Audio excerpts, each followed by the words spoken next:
भारतीय परिवार रे प्रतिदिन पूजा पाठ समय धूपकाठी बा अगरबत्ती जलाइबा देखा जाय थाए।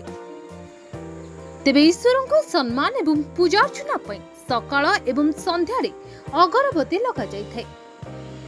किंतु आपण जानिछंती कि भक्ति एवं भावना द्वारा लगा जाउथबा एही अगरबत्ती विभिन्न प्रकार रोगर कारण होय थाए। तेबे आसंतु जानिबा अगरबत्ती केउ रोगर कारण पलटि थाए। अगरबत्तीर धुआं अधिक मात्रार कार्बन ऑक्साइड बाहरी थाए।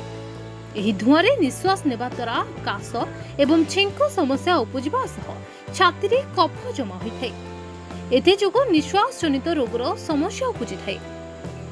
तेबे पूर्वरु प्रमाणित होई सारिछि कि अगरबत्तीर धुआं धूमपान थारु मध्य अधिक हानिकारक होई थाए।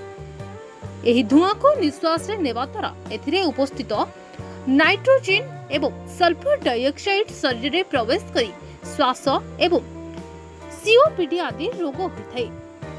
अगरबत्तीर धुआं उपस्थित केमिकल आखि जलाइबा सह त्वचा संक्रमण आदि समस्या देखा जाय थाए।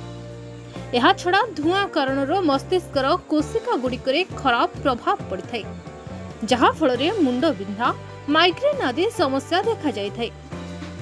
बारंबार एही धुआं शरीर मध्य को प्रवेश करुथिबारु हृदजनित समस्या आदिर सामना मध्य करबाकू पड़ी थाए। Bureau report Hiranchal live.